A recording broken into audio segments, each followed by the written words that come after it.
We are in the gallery of One City, Many Cultures, which is the new exhibit here at Lowell National Historical Park. It is an exhibit about how culture shapes and connects us, both as individuals and as communities. And it really looks at culture through what has happened in Lowell and continues to be Lowell of today. Over the long history of this community, even before it was known as the place of Lowell. And it really, instead of looking at any particular culture, so instead of looking at the Irish or the Polish or the Cambodian or the French, it looks at culture. And it looks at things like, how do we express our culture through language or through dance or through food or through stories. And so there's really a place that we hope for everyone to connect in their own way and through their own way in this exhibit space. We know that the most powerful experiences for people are the ones that are multisensory, right? Where you can see, touch, hear, feel, really fully experience something. So we took that approach here in the exhibit space. So there are lots of audiovisual presentations where you can see people dance, or you can see people make art or make clothing, where you can hear music playing, you can hear languages spoken. One of my jobs and my duty over here was pretty much translate this exhibit, because this is a bilingual exhibit. We have it in English and Spanish that include the text. My job over here was actually translate the text in Spanish. Every single time that I had to translate some documents, I was like, oh, I didn't know about that. Oh, look at that. Look at the history. Oh, me and this person have the same background. And that was something really exciting. When every single translation that I did, I was learning something brand new to me about this city. Or not only the city, the people, the communities. One of the things we have been just so honored and privileged to be a part of as part of this process is a community roundtable. So when the National Park Service received funding for this exhibit, we knew we wanted it to really and truly reflect the communities in Lowell and the people of Lowell. And so the park formed a community roundtable process that has engaged 30 people over the course of 5 years to talk initially about what should this exhibit be. So those were monthly meetings where we had big questions. What could an exhibit about culture in Lowell look like? How do you deal with race, class, and gender in an exhibit? What could it look like? What do you want it to feel like? How do we engage with kids? So we had all those conversations about once a month for about a year. And then we engaged with a designer, and we worked with the Design Minds, which is a firm out of Fairfax, Virginia. And for that part of the process, they come in and we had already, kind of decided our themes and our big ideas.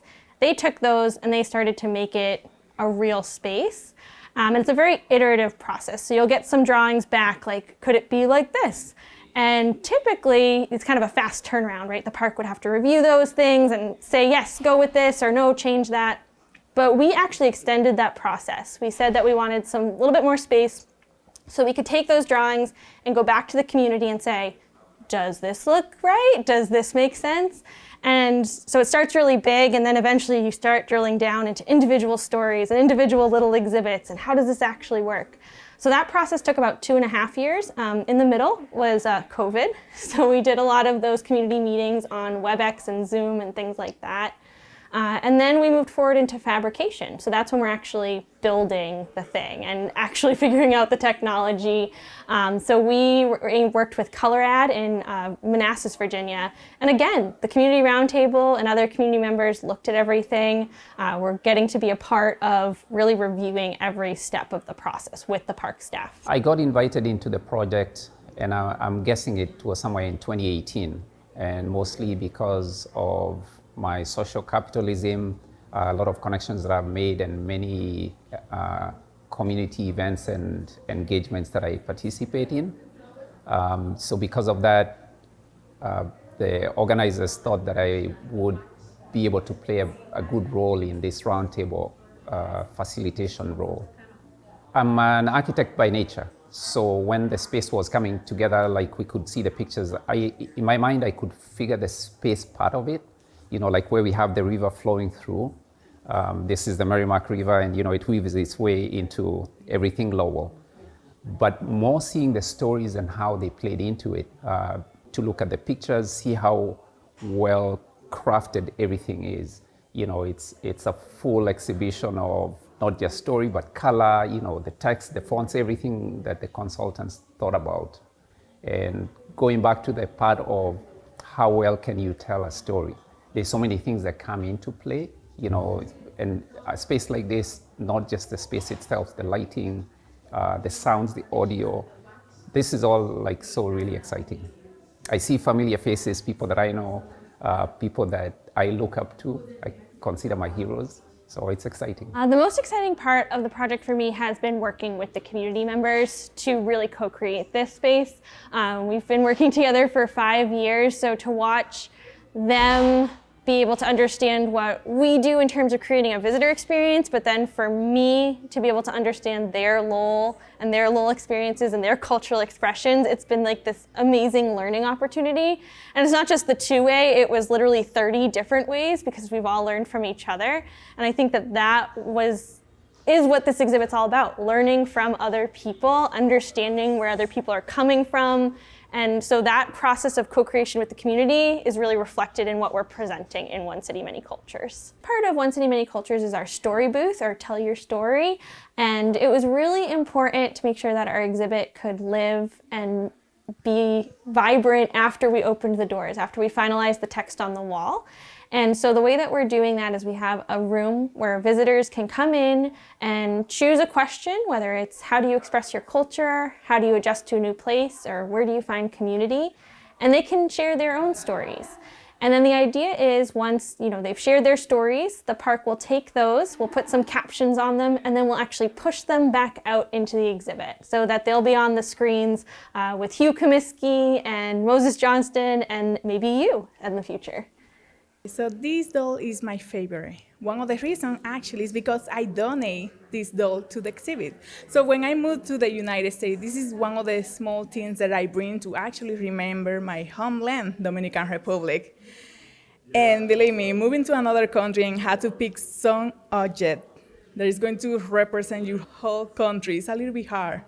So I picked this little doll because it's something really traditional in the Dominican Republic. I remember that my mother, she used to have a lot of those dolls. So I grew up having those little faceless dolls around my house. This exhibit right here is called Where Do You Find Community? And so right now it features 9 different people. Largely, these are all folks mainly from Lowell's past, and there's a few more recent folks as well. Again, people who've called Lowell home. So the idea is that you're going to hear part of the story of Lowell through their stories. There's only 9 stories right now. We know there are 900 or 9,000 stories in Lowell, right? And so as we go into the future, this exhibit is going to change. And it's going to change because we're going to add stories to this.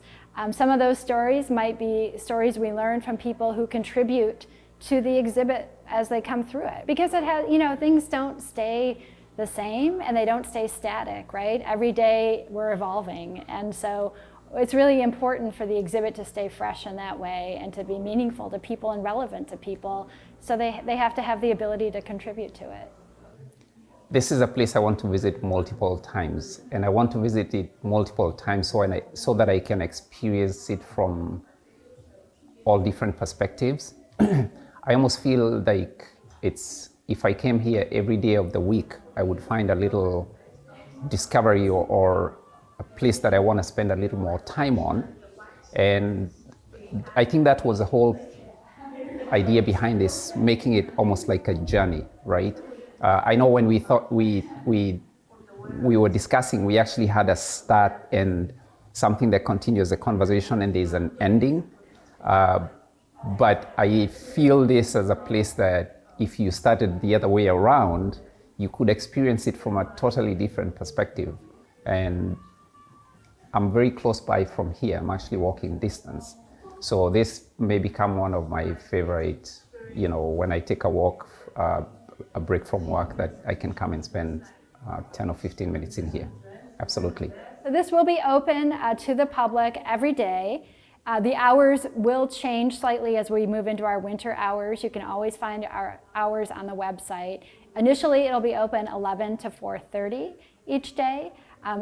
This exhibit, One City, Many Cultures, is always free of charge. So more information about this exhibit can be found on the park's website, so www.nps/Lowell, all one word, Lowell. And it's right on the front page. Click on One City, Many Cultures, and you can find out about the exhibit development process, some of the content, and also our opening day celebration. If you had a chance to visit Lowell, Massachusetts, you absolutely had to stop and visit One City, Many Cultures.